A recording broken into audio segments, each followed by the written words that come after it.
Comenzamos ya. Marco Chimboleno. Presente, ingeniero, buenas tardes. Buenas tardes. Gerson Cunalata. Gerson Cunalata. Paul Grefa. Presente, ingeniero, buenas tardes. Buenas tardes. Washington Guacho. Presente, ingeniero, buenas tardes. Buenas tardes. Cristian Gualichico. Gualichico. Edison Hamel. Edison Hamel. Marco Micho. Señor Micho. Marco Navarrete. Presente. Javier Navarro. Señor Navarro. Esteban Minahualpa. Presente, Inge, buenas tardes. Buenas tardes. Wilson Núñez. Wilson Núñez.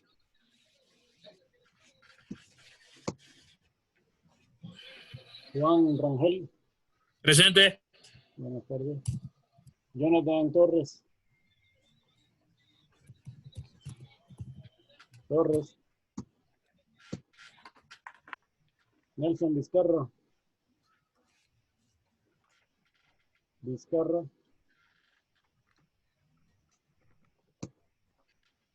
Santiago Yazón.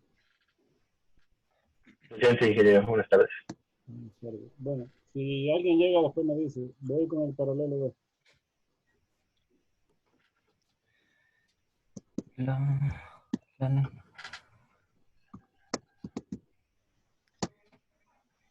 A ver, Gerson Natán.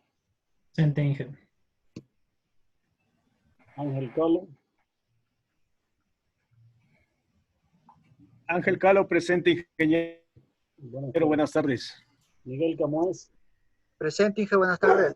Buenas tardes. Paul Patota. Presente, ingeniero, buenas tardes. Ángel Chorros. Presente, ingeniero, buenas tardes. Mario Chuquimarca. Aquí presente, buenas tardes. Carlos Enríquez. Presente, ingeniero, muy buenas tardes. Edwin Enríquez. Presente, ingeniero, buenas tardes. Segundo Isa. Presente, Inge, buenas tardes. Luis Jumbo. Señor Jumbo. Señor. Silvio Yumiquinga.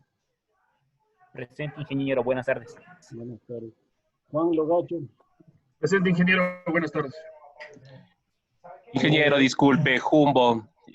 No valía mi micrófono, Inge. Okay. Juan Carlos Lucumi. Gracias. Lucumi. Madrid, Paul Madrid. Presente, ingeniero, buenas tardes. Buenas tardes. Cristian Maldonado. Presente, ingeniero, buenas tardes. Denis Martínez. Martínez. Carlos Morales. Carlos Morales. Alex Musso. Ingeniero, buenas tardes. Verónica Naranjo. Presente, Inge, buenas tardes. Buenas tardes. Cristian Narváez. Inge, presente, buenas tardes. Buenas tardes. Guillermo Núñez. Presente, ingeniero, buenas tardes. Diego Ortega. Presente, ingeniero, buenas tardes. Buenas tardes. Alex Pereira. Presente, ingeniero, buenas tardes. Andrés Pinedo. Presente, buenas tardes. Buenas tardes. Carlos Ponce. Buenas tardes, ingeniero, presente. Buenas tardes. Ramiro Probaño. Presente, ingeniero, buenas tardes. Buenas tardes. Pablo Esquera. Presente, ingeniero, buenas tardes. Buenas tardes. Caterín Clica. Presente, ingeniero. Buenas tardes. Anderson Quinaló. Presente. Darwin Sangucho. Presente, ingeniero, buenas tardes. Buenas tardes. Daisy Silva. Presente, Inge. Buenas tardes. Buenas tardes. Nelson Tixer. Inge, el señor Nelson se dice que está con problemas en el audio, pero sí está conectado. Ok, ya lo reviso. Ángel Vega.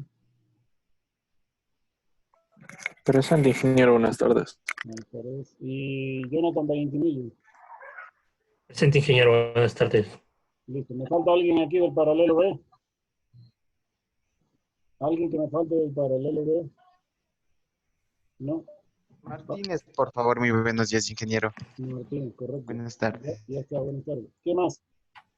Ingeniero, buenas tardes. Vizcarra del paralelo A, por favor. Paralelo A, correcto.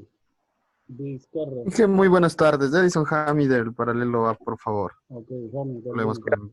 Listo, ¿alguien más? ¿Alguien más? Ingeniero. Dígame. Jonathan, por favor. ¿Cómo? Torres Jonathan. Torres No, Calderón Jonathan. Ya, listo. ¿Qué más? ¿Nadie más? Bien. Entonces vamos a comenzar con la clase porque ustedes saben que tenemos el tiempo bastante limitado y el tema de hoy es un poquito largo.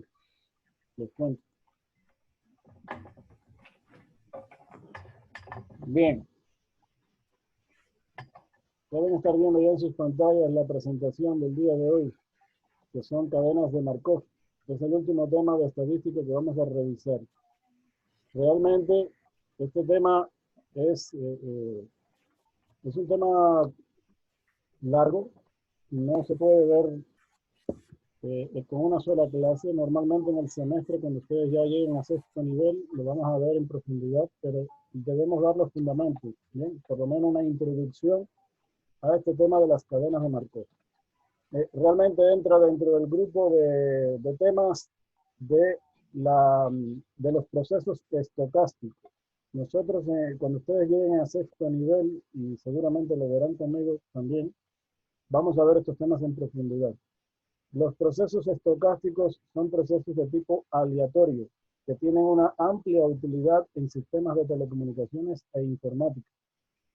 Tal es así que la mayoría de las carreras de telecomunicaciones, tanto a nivel de pregrado como de posgrado, que impliquen temas de telecomunicaciones, tienen que necesariamente ver los procesos estocásticos. Necesariamente. Porque aquí lo que se analiza son precisamente el rendimiento de un sistema. Cuando hablo de sistema, hablo de sistemas de telecomunicaciones o sistemas informáticos. Por lo tanto, ese es el tema posiblemente más importante de toda la parte de estadística y procesos estocásticos. Pero para llegar aquí, nosotros tuvimos un largo recorrido con la parte de estadística, tanto descriptiva como inferencial. Sobre todo la parte inferencial, que es la que más se utiliza aquí, las probabilidades y las distribuciones de probabilidad. Nosotros en la clase anterior estuvimos revisando las distribuciones de probabilidad discretas y continuas. Entonces vimos 6 tipos de distribuciones de probabilidad. Vimos la distribución de probabilidad binomial, vimos la hipergeométrica, vimos la de Poisson, luego vimos las continuas y vimos 3 como la uniforme, la normal y la exponencial. Yo les había dicho en la clase anterior, haciendo un recuento de la clase anterior, que precisamente 2 de ellas van a ser vitales aquí para este tema de los procesos estocásticos, que son la distribución de Poisson y la distribución exponencial. Esas 2. Las otras 3, o las otras 4, perdón, son muy importantes en la parte de estadística, sobre todo la normal y la binomial, que son las que más se utilizan en estadística. Pero específicamente en telecomunicaciones e informática, nosotros vamos a requerir de la de Poisson y la exponencial. Ustedes saben que están estrechamente relacionadas, porque la de Poisson se maneja con la media, que es el único parámetro que se maneja en la de Poisson, y la exponencial se maneja con el ritmo, y el ritmo es el inverso de la media. Por lo tanto, están estrechamente relacionadas estas 2 distribuciones. Y lo van a ver aquí cómo estas 2 distribuciones se ponen de manifiesto en lo que vamos a ver a partir de ahora. Por lo tanto, el tema que vamos a introducir, porque realmente lo que vamos a hacer hoy es una introducción a los procesos estocásticos. Esto lo veremos en profundidad cuando ustedes lleguen a sexto nivel. Entonces, los objetivos de este encuentro de la semana 7 son los siguientes. Primero, predecir en probabilidad el estado futuro de un sistema. Aquí cuando hablamos de sistemas nos estamos refiriendo a sistemas de telecomunicaciones precisamente o sistemas informáticos. ¿Bien? En cualquiera de los dos tipos de sistemas se aplica lo que vamos a ver el día de hoy. Determinar la matriz de transición de un sistema. Esto es lo que vamos a realizar desde el punto de vista práctico. Y calcular el vector de probabilidad a largo plazo, que también lo vamos a realizar de forma práctica. Para este tema se requieren dos conocimientos previos desde el punto de vista de matemática. Necesitamos trabajo con matrices y necesitamos sistemas de ecuaciones lineales. Son los dos prerequisitos que se requieren. Como ustedes están viendo matemática a la par que esta asignatura, y además lo deben haber visto también en niveles anteriores, no van a tener ningún problema. O sea, no es tampoco una matemática compleja, es una matemática simple, pero se requiere como prerequisito aquí el trabajo con matrices y los sistemas de ecuaciones lineales. Pero igual les tengo una buena noticia. Todo esto lo podemos simplificar con el Excel. ¿Ven? Tanto el trabajo con matrices como los sistemas de ecuaciones lineales podemos manejarlos a través del Excel para facilitar los cálculos. Si alguien lo desea hacer manual, también se puede hacer manual. No habría problema con eso. Profe, buenas tardes. Disculpe que le interrumpe. Tal vez me podría poner en la lista a Juan Carlos Lucumí. Lucumí. Ok, al final me hace acuerdo, porque ya ahorita tendría que regresar a la lista. Pero no, ya, importa, no se preocupe, muchas gracias. Yo lo tomo en cuenta, ya lo tomo en cuenta. Entonces, ¿qué es una cadena de Markov? Una cadena de Markov es un tipo especial de proceso estocástico. ¿Bien? Es un tipo especial de proceso estocástico. Recuerden que la palabra estocástico significa aleatorio. Es un proceso de tipo discreto, aunque también podría darse de tipo continuo. El hecho de que sea continuo o discreto depende del tipo de variable aleatoria con la que estamos trabajando. Y eso ustedes lo saben porque lo vimos con las distribuciones de probabilidad, que también habían continuas y discretas. Entonces, mayormente vamos a trabajar aquí con las cadenas de Markov de tipo discreto. Entonces, ¿qué es una cadena de Markov? Es una sucesión de eventos que se representan incluso de forma gráfica a través de unos diagramas que se denominan diagramas de estado o grafos. Entonces, tiene una característica especial que está aquí indicada que se denomina falta de memoria. La principal característica de una cadena de Markov es su falta de memoria y se le denomina así porque ustedes van a ver que usted puede predecir en probabilidad lo que puede pasar con un sistema, es decir, el estado futuro de un sistema, simplemente tomando en consideración el estado actual o inmediatamente precedente, es decir, que toda la historia pasada del sistema no va a importar aquí, es decir, no se va a requerir la historia pasada del sistema. Lo que pasó anteriormente no va a requerir, no nos va a interesar. Lo que nos va a interesar es el estado actual o inmediatamente precedente. Y a partir de ahí, yo puedo predecir en probabilidad lo que puede ocurrir con el sistema en un estado futuro. ¿Bien?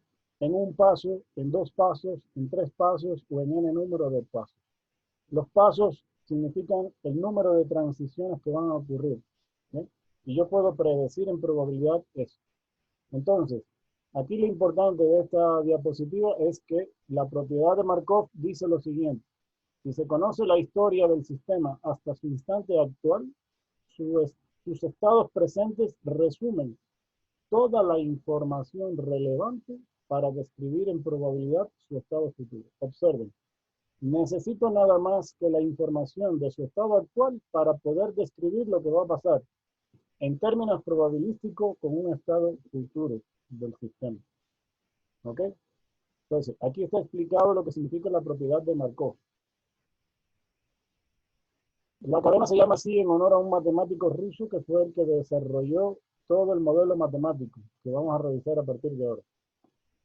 Entonces, en términos matemáticos, ya hablando de forma matemática, una cadena de Markov es una secuencia de variables aleatorias. Ustedes ya saben lo que es una variable aleatoria porque lo vimos en las distribuciones de probabilidad. A esa secuencia de variables, que ahora no necesariamente es una, sino varias, por ejemplo, x1, x2, x3, y el dominio de estas variables es lo que se denomina aquí en las cadenas de Markov el espacio de estado. ¿Bien? Espacio de estado. Entonces, el valor x sub n es el estado del proceso en el instante del tiempo n. Por ejemplo, x1 es el estado en el que se encuentra el sistema en el instante de tiempo 1. X sub 2 es el estado en el que se encuentra el sistema en el instante de tiempo 2. Y así sucesivamente. ¿Ok? Entonces, si la distribución de probabilidad condicional de que x de n más 1 en n estados pasados es una función de x de n, pues entonces va a ocurrir lo que yo les dije hace un rato.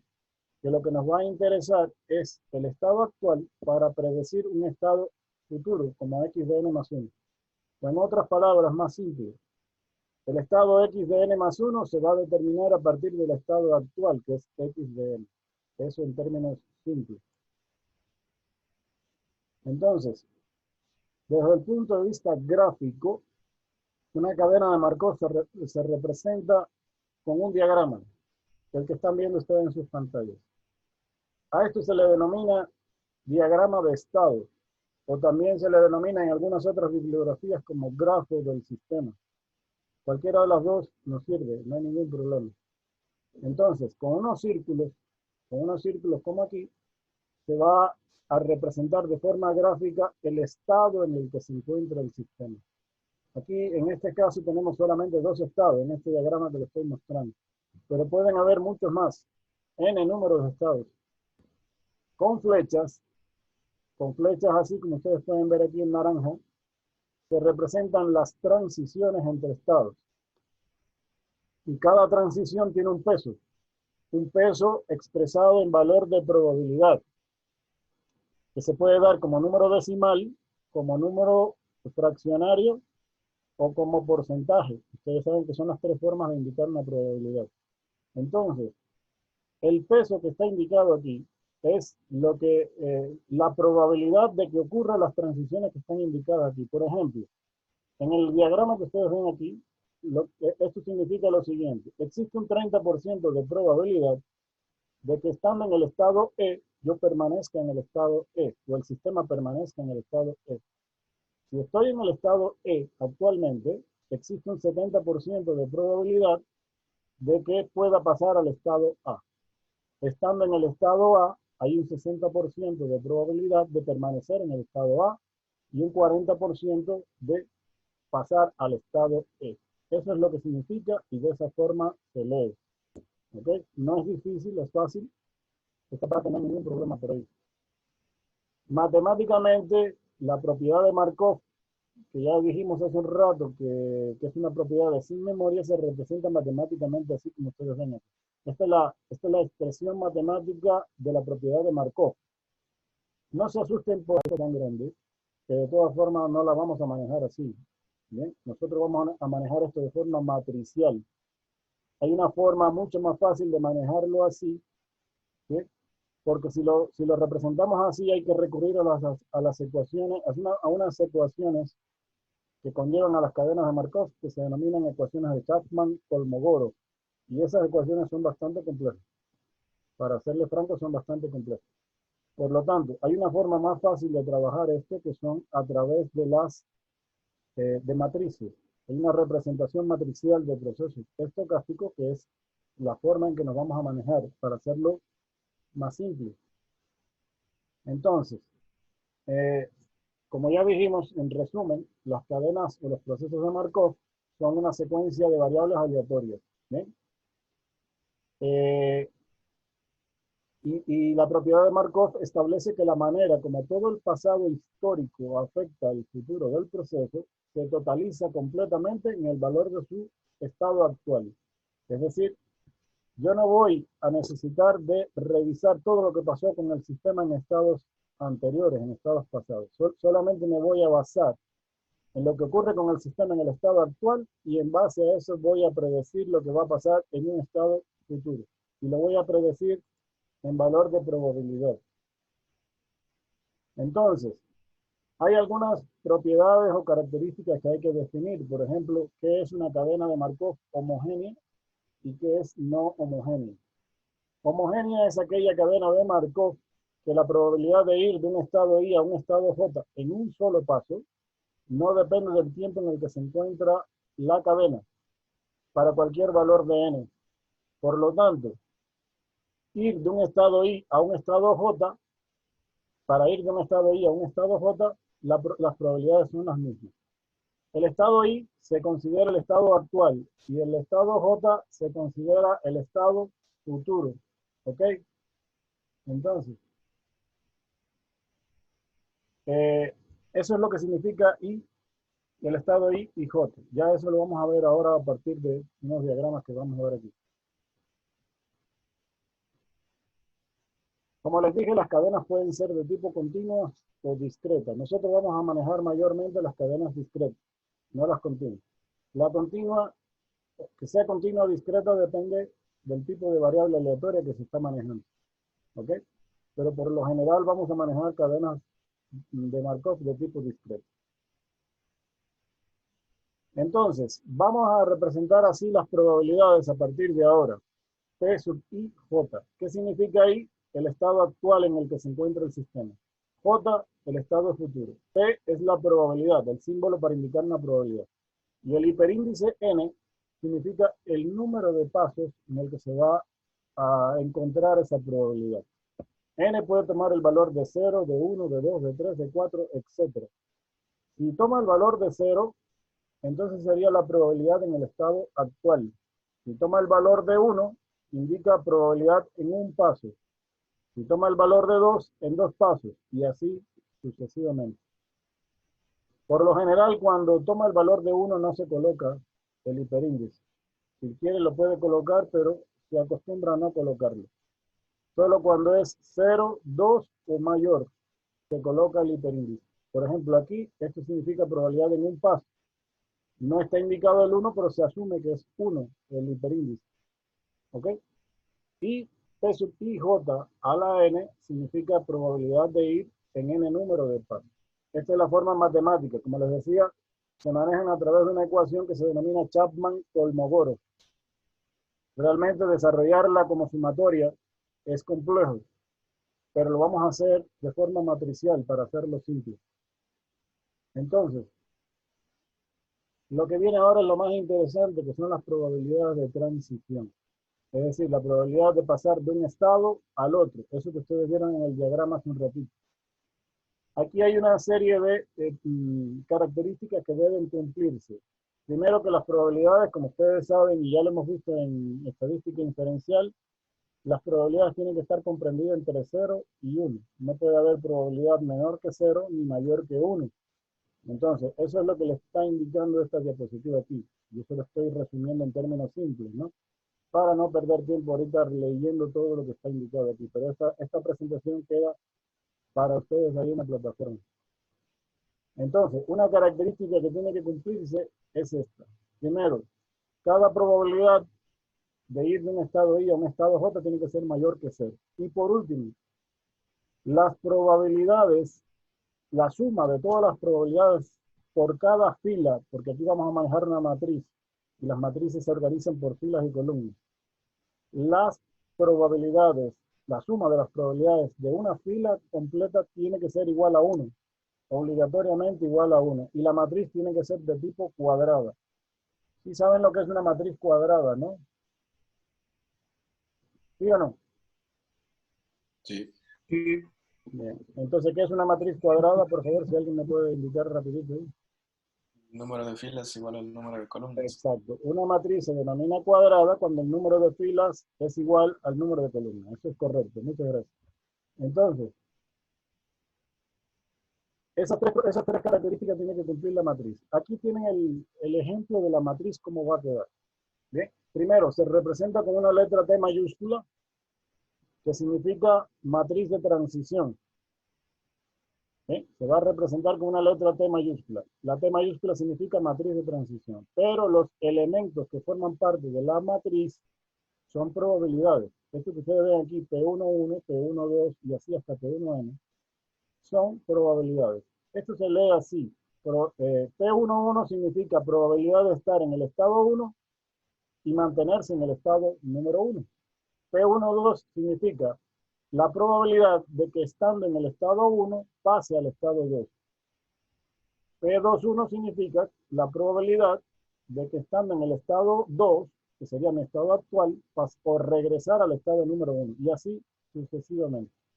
Todos son valores de probabilidad. La suma de todas estas probabilidades en una fila, ¿bien?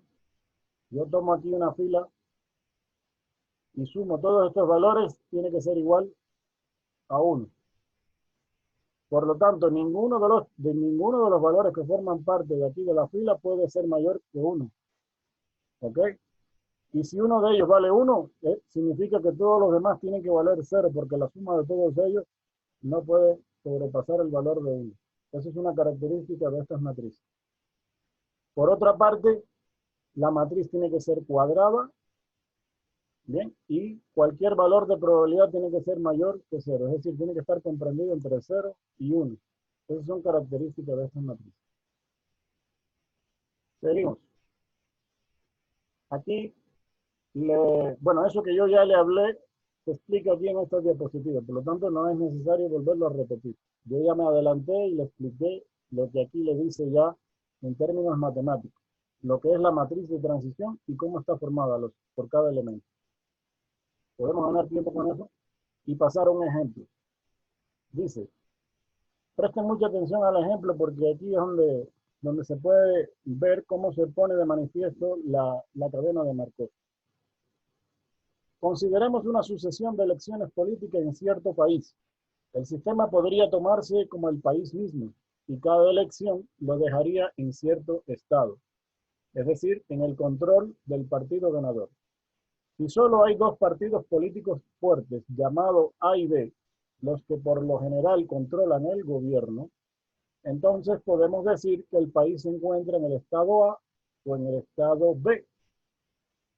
Si el partido A o B gana la elección. Cada ensayo, o sea, cada elección, coloca al país en uno de los dos estados, A o B. Una sucesión de 10 elecciones podría producir resultados tales como los siguientes. A, B, A, B, B, B, B, A y B, B. Es decir, la forma en que han ido ganando cada uno de los partidos políticos. ¿Ok? Entonces, la primera elección en la sucesión deja el poder al partido A. La segunda fue ganada por el partido B y así sucesivamente, hasta que la 10ª elección la ganó el partido B. Ojo con esto. A mí no me interesa ahorita toda la sucesión anterior de elecciones. Lo que no me interesa es quién está en el partido actualmente.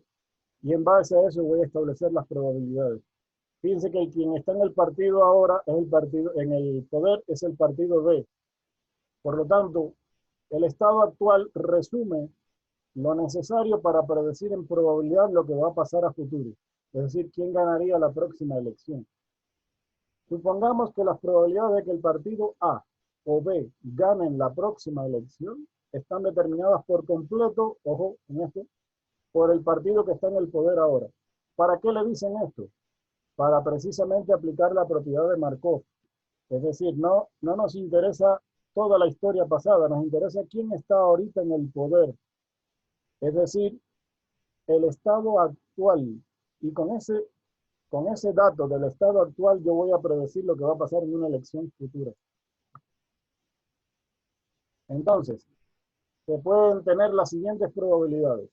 Si el estado A está en el poder, existe una probabilidad de 1/4 de que el partido A gane la próxima elección. Y una probabilidad de 3/4 de que el partido B gane la próxima elección. Observen que la probabilidad de B es mayor que la de A porque es el partido que está actualmente en el poder. Y eso es lo que normalmente ocurre en cualquier elección. ¿Bien? Siempre el partido que está en el poder tiene cierta ventaja con respecto a otros partidos, por toda la maquinaria que puede hacer uso para promocionarse en su elección. Si el partido B está en el poder, hay una probabilidad de 1/3 de que el partido A gane la elección siguiente y una probabilidad de 2/3 de que el partido B permanezca en el poder. Entonces, con estas probabilidades, el primer paso que se hace es hacer una matriz, perdón, un diagrama. Y a partir del diagrama, hacemos la matriz. Ese sería mi primer paso, hacer el diagrama. Observen, tengo dos estados, el partido A y el partido B, son los que representarían el estado, es decir, de quién está en el poder. Entonces, esto se lee así, existe una probabilidad de 1/4 de que estando en el poder el partido A, permanezca el partido A en el poder, en la siguiente elección. Si el partido A es quien está en el poder, existe 3/4 de probabilidad de que gane la elección el partido B. Si el partido B es quien está en el poder, existe 2/3 de probabilidad de que permanezca en el poder. Y si el partido B está en el poder, existe 1/3 de probabilidad de que la siguiente elección la gane el partido A. Con esos datos creo mi diagrama o mi grafo. Y entonces cojo esto y lo coloco en una matriz que está aquí. Miren cómo se crea la matriz. Usted puede hacer lo siguiente. Ponemos aquí en una columna A y B, es decir, el partido pongo aquí A y B en una columna y A y B aquí en una fila. Y entonces voy colocando, de acuerdo al grafo anterior, las siguientes probabilidades por fila. Entonces, esto se lee así. Si el partido A está en el poder, existe 1/4 de probabilidad de que el partido A siga en el poder. Si el partido A está en el poder, existe 3/4 de probabilidad de que la siguiente elección la gane el partido B. Estando el partido B en el poder, existe 1/3 de probabilidad de que la siguiente elección la gane el partido A. Y si está B en el poder, existe 2/3 de probabilidad de que permanezca en el poder el partido B. Es decir, por aquí, por la parte de arriba, coloco lo que va a pasar a futuro. Y por acá, por la parte de la izquierda, en columna, coloco lo que está ocurriendo actualmente. En realidad no es necesario colocar estas letras, porque esto no forma parte de la matriz, pero es nada más que para organizar. Una vez que ya organicen las probabilidades en la matriz, si quieren la pueden borrar de ahí. ¿Ven? O la pueden mantener como ustedes quieran, pero lo que me interesa a mí es lo que está aquí adentro, que es la matriz, los numeritos que están aquí dentro de la matriz. Entonces, estos elementos son con los que vamos a trabajar a partir de ahora.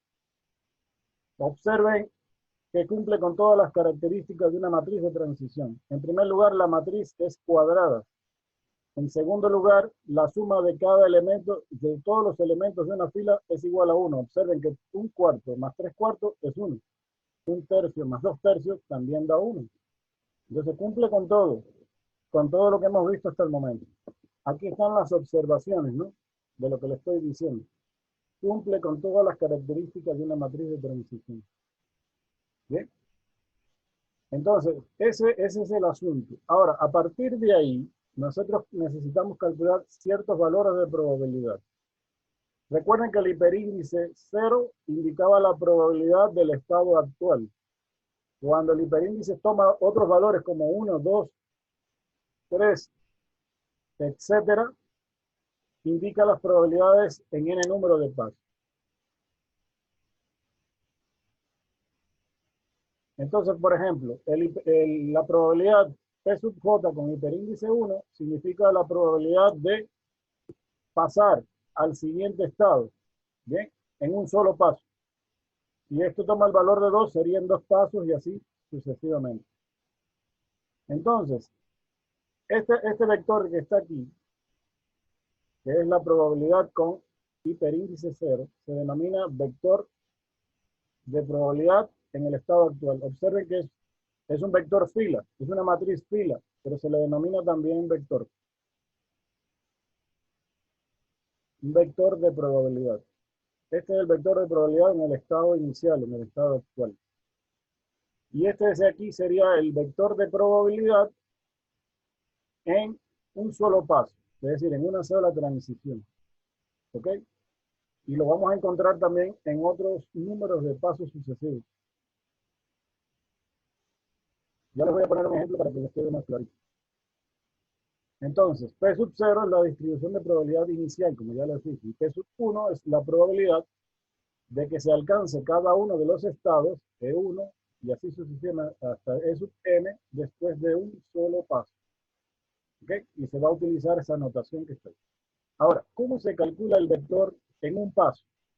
El vector en un paso se calcula multiplicando el vector de probabilidad en el estado actual, es decir, el vector inicial, por la matriz de transición. Esto es equivalente a multiplicar una matriz fila por una matriz columna. Por eso les decía que había que hacer un repaso del trabajo con matrices. Recuerden una cosa importante en el trabajo con matrices. Para poder multiplicar dos matrices tiene que cumplirse una condición. El número de columnas en la primera matriz tiene que ser igual al número de filas en la segunda matriz. Si eso no se cumple, la multiplicación no tiene lugar. Repito, número de columnas en la primera matriz igual al número de filas en la segunda matriz. Si eso se cumple, yo puedo multiplicar. Igual puedo multiplicar un vector fila por una matriz cuadrada. Eso se puede hacer. Siempre y cuando se cumpla la condición que acabo de decir. Eso ya lo vamos a ver ahorita en un ejemplo, no se preocupen por eso. Bien, si quiero el vector de probabilidad en dos pasos, por ejemplo, entonces lo que hago es multiplicar el vector de probabilidad en un paso por la matriz de transición. Pero como el vector de probabilidad en un paso se calculaba, como indicamos en el caso anterior, el vector de probabilidad en un paso se calculaba multiplicando el vector de probabilidad en el estado inicial por la matriz de transición. Si yo sustituyo eso aquí, me va a quedar el vector de estado inicial por la matriz de transición con hiperíndice 2. No le digo al cuadrado porque esto en realidad significa matriz de transición en dos pasos. Este t al cuadrado significa matriz de transición en dos pasos. Es lo que realmente significa. ¿Ok? ¿Y cómo se calcula una matriz de transición en dos pasos? Multiplicando la matriz de transición por la matriz de transición. Es decir, multiplicando dos veces la misma matriz.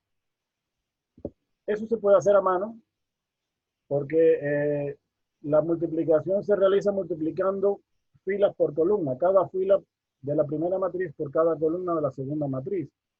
Sin embargo, ya les voy a indicar ahorita un procedimiento para hacerlo en Excel de manera muy simple y muy rápida.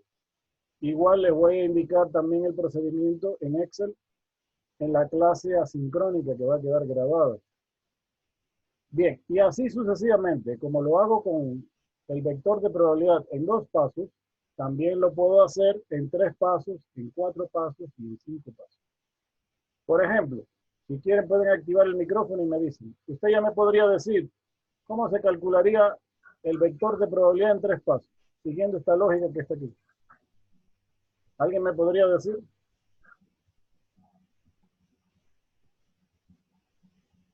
Siguiendo la misma lógica que está arriba. El P2 por la matriz de transición.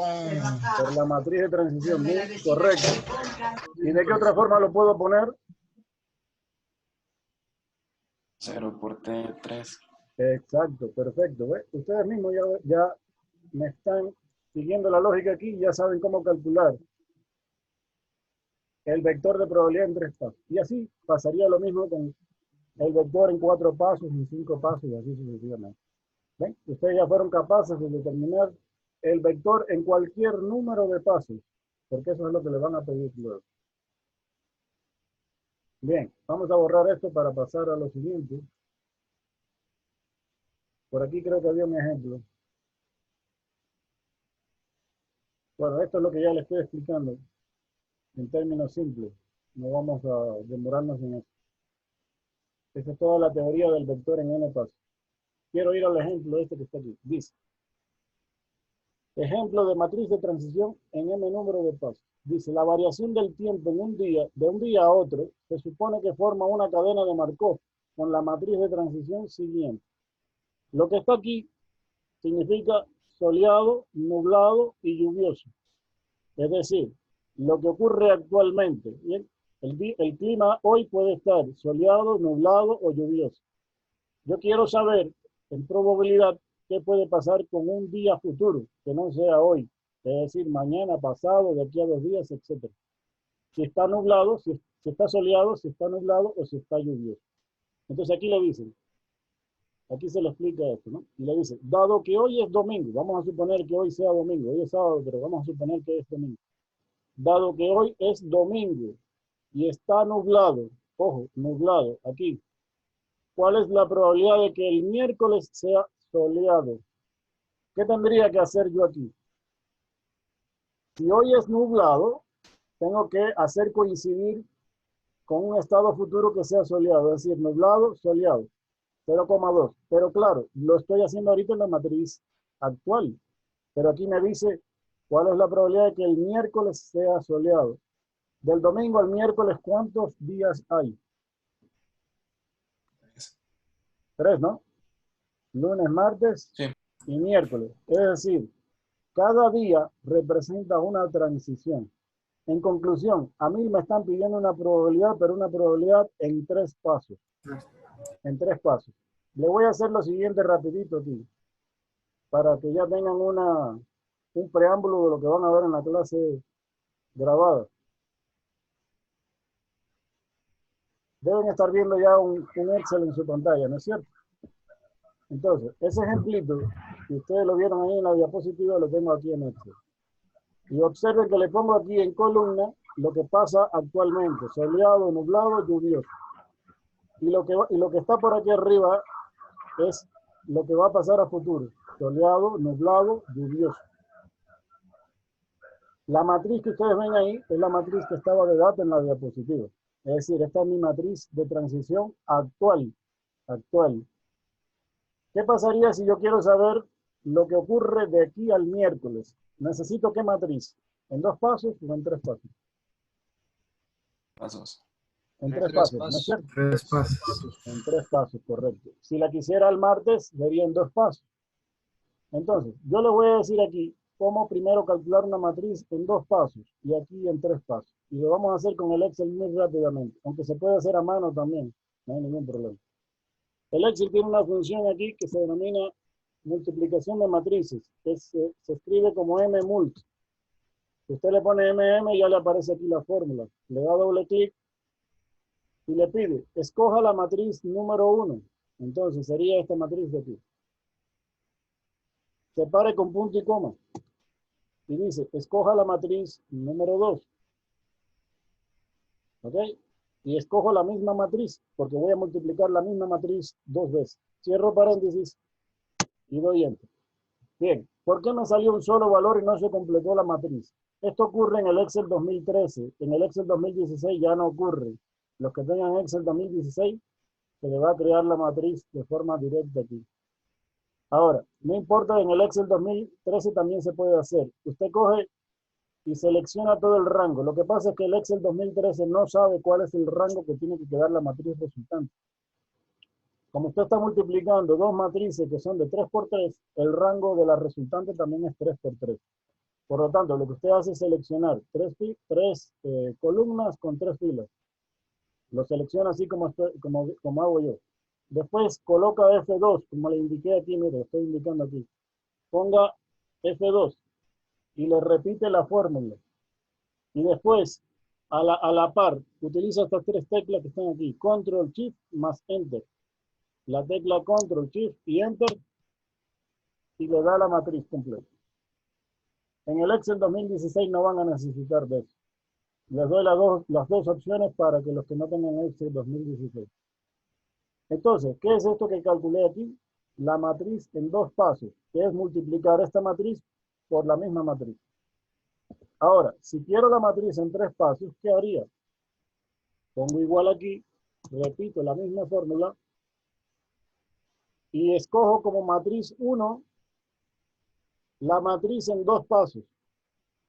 Y como matriz 2, la matriz en un solo paso. O sea, original, la matriz original. Y le doy Enter. De la misma forma le indico al Excel cuál es el rango que debe quedar. Pongo F2 para que me repita la fórmula. Control Shift más Enter para que me dé todos los valores de la matriz. Y esta es la matriz en 3 pasos. Entonces, vamos a la pregunta que me hacía el problema. Si hoy es nublado, esto vamos a borrarlo de aquí.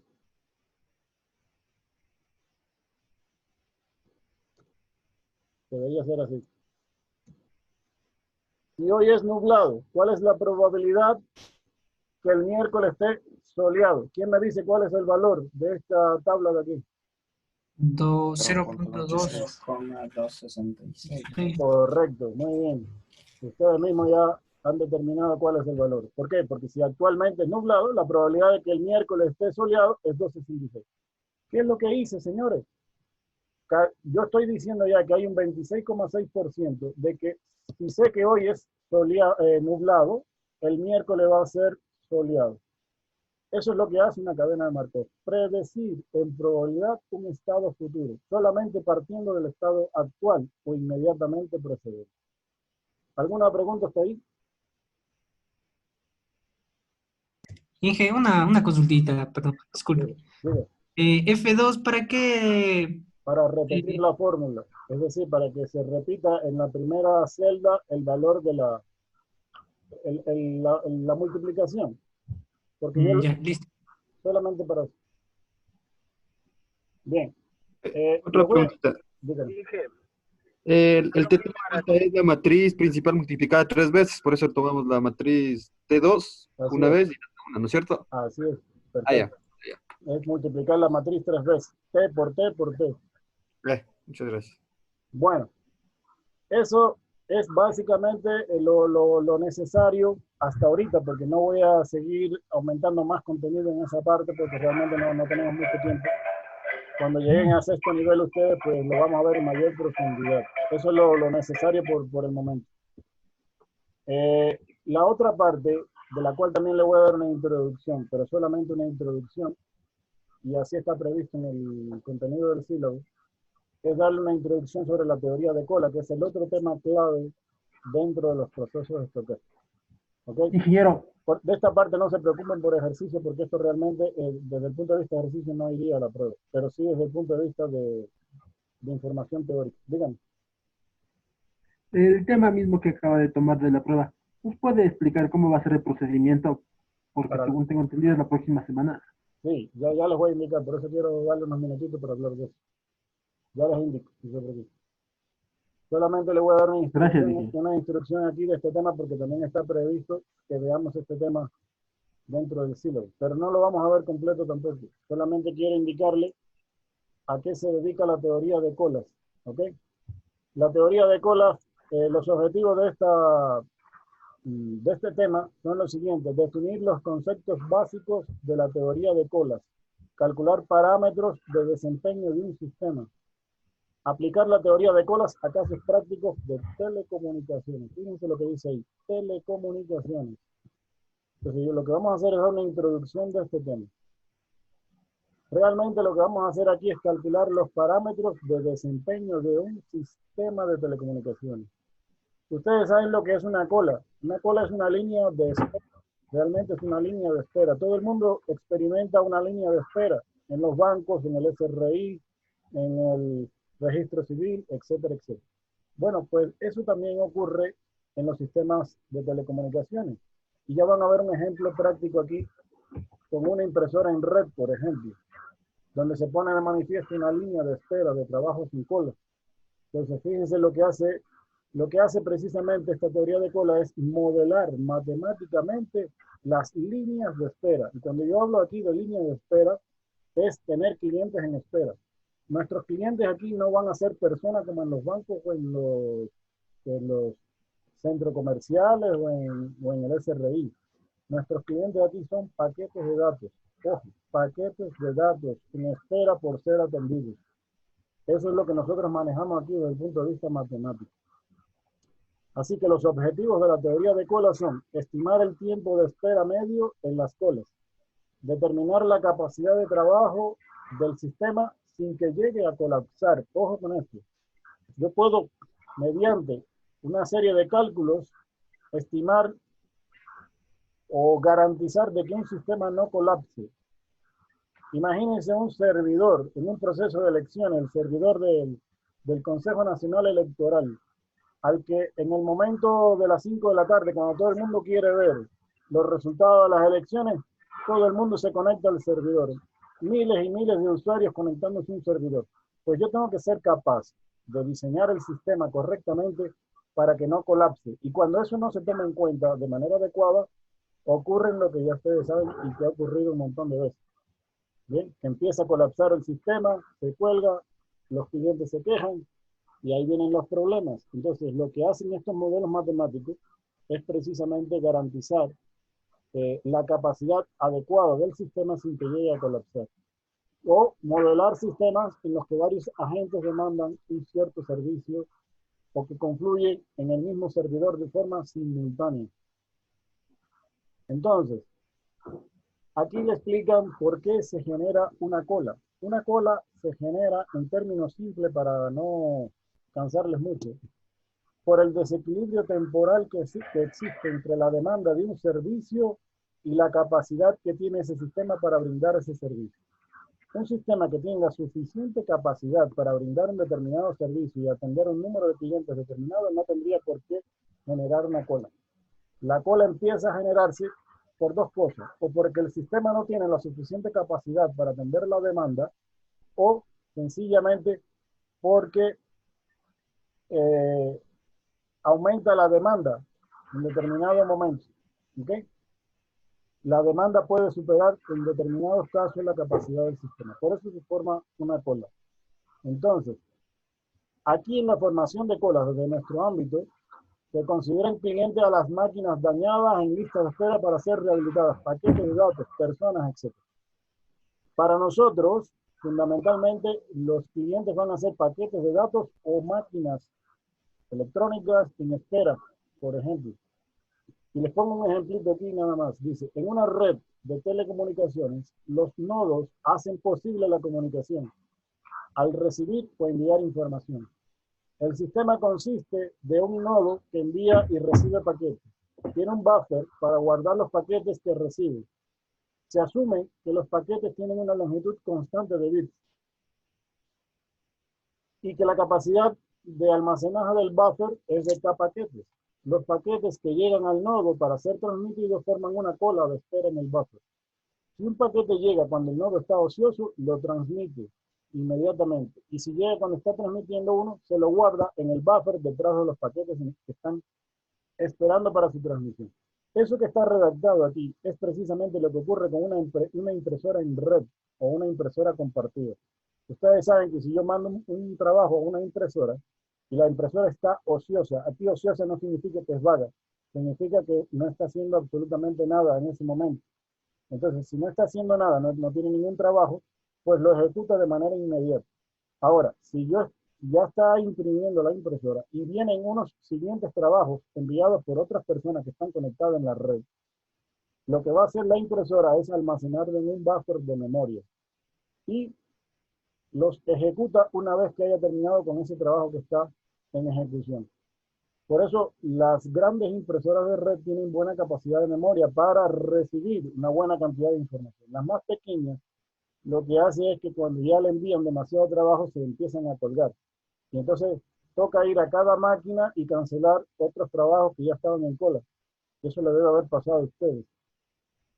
Entonces, eso es lo que nosotros nos debemos modelar matemáticamente para que no ocurra esos inconvenientes. Y eso es lo que hacen los sistemas de cola. Por eso, identifican el nivel óptimo de capacidad de un sistema que minimiza el costo del mismo. Establece el balance equilibrado óptimo entre consideraciones cuantitativas de costo y cualitativas de servicio. Y presta atención al tiempo de permanencia que un cliente está en cola o en servicio.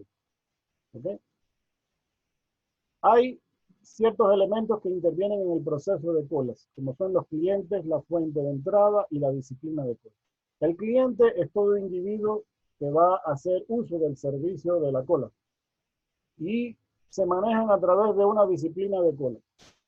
Las disciplinas de cola que también se manejan en los sistemas digitales, cuando ustedes vean electrónica digital van a ver que esto también se cumple ahí, son FIFO, que significa primero en entrar, primero en salir. LIFO, Last in First Out, que significa atender primero al cliente que llega, de último. El RSS, que es Random Selection of Service, que es atender de forma aleatoria a los clientes. Y el CIRO, que es Processor Sharing, que lo que hace es compartir los recursos de la red para atender de igual forma a cada uno de los clientes. Esos son algunos de los tipos de disciplinas de cola que se manejan. No son los únicos, hay muchos más, pero son los principales. Luego los mecanismos de servicio, las redes de colas y el proceso de servicio. Aquí una cosa que es importante es la notación Kendall. Esto nosotros lo vamos a ver ya cuando ustedes lleguen a sexto nivel con más detalle. Es un tipo de nomenclatura que se utiliza para identificar a las colas. ¿Ok? Se utiliza mediante una notación, una nomenclatura que se denomina notación Kendall. No les voy a dar ahorita porque realmente no hay tiempo para eso. Pero se representa así. Por ejemplo, uno de los modelos más empleados en telefonía es el modelo de Erlang. Y existe el modelo de Erlang C y Erlang B. ¿Bien? Y entonces, de acuerdo a la nomenclatura de la notación Kendall, el modelo Erlang B es MMNN y el modelo Erlang C es MMN. Fíjense si esto es importante en los sistemas de telefonía, que precisamente la capacidad de la congestión de un sistema en telefonía se mide en Erlang, en honor a este matemático que fue el que creó el modelo para analizar las capacidades de un sistema mediante los modelos de cola. Entonces, eso lo vamos a revisar. Aquí les doy ya para concluir, porque vamos a terminar con esta parte de aquí, algunos modelos de cola. ¿Bien? Un cliente llega a una cola, a una única cola, y se incorpora a un único servidor. El servidor es quien le va a atender. Por ejemplo, usted llega al banco, hay una sola cola, y le atienden una sola ventanilla. Puede ocurrir así. O puede ocurrir que haya una sola cola y le atienden por múltiples ventanillas, que es lo que normalmente ocurre en los bancos más grandes. O puede llegar a varias colas y se atiende por varios servidores. Esto, por ejemplo, para ponerlo en términos reales, lo que pasa, por ejemplo, en los supermaxi. Varias colas con varios servidores. El servidor es quien le atiende y hay diferentes colas. Usted se puede incorporar a cualquiera de las colas. Y esto es lo que pasaría más bien en un sistema burocrático. Bien, usted llega a una cola, pasa un servidor, después se incorpora a otra cola y pasa a un sistema secuencial de colas y servidores.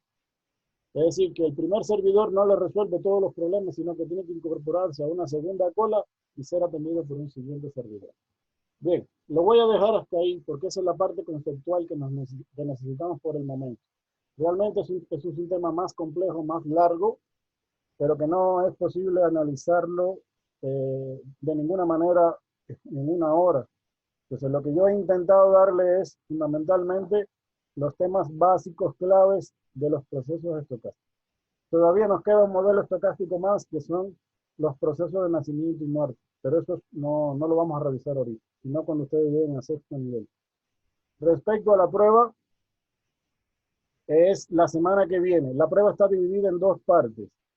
Un examen teórico de 10 preguntas que va a ser el viernes 29 a las 8 de la noche.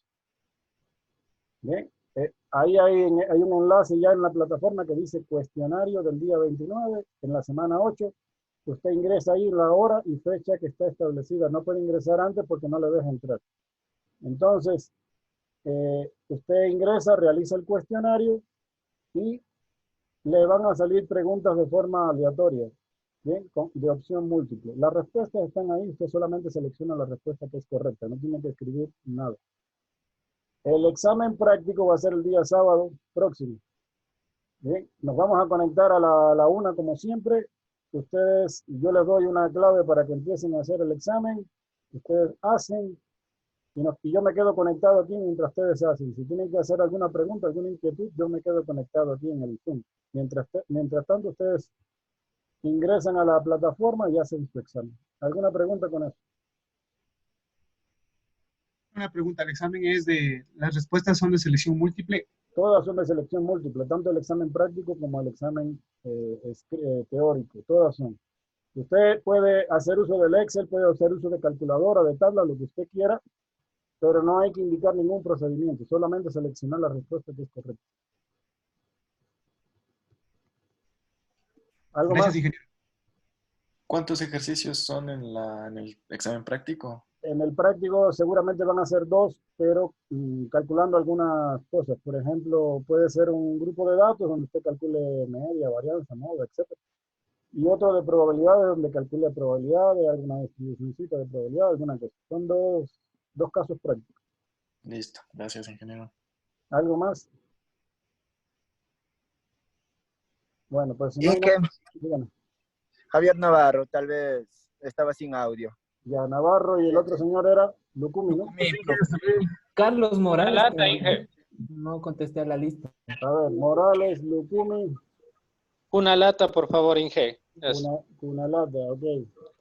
Morales, Lucumi. Sí, profe. Ok, no se preocupe, ya estás. Gracias. Ya, nos vemos entonces, por favor, Gracias, cualquier Miguel. cosa. No se olviden, por favor, de realizar la evaluación a docente, que hasta esta semana hay que hacer esa evaluación, por favor. ¿De acuerdo? Inge, sobre los videos se suelen quedar parados, Inge. Sí, ingeniero. yo ya lo revisé, pero por lo menos en mi YouTube se reproduce todo correctamente hasta el minuto 57. De todas formas, voy a volver a revisar a ver qué es lo que está pasando con el YouTube. ¿De acuerdo? Muchas gracias, Inge. Sí, profe, hay problemas con la reproducción de los videos en YouTube. Pero yo ya le reproduje, ya me escribió un estudiante, ya lo revisé y estaba hasta el minuto 57 sin ningún problema, pero voy a volver a ver qué pasa. Ya, profe, gracias.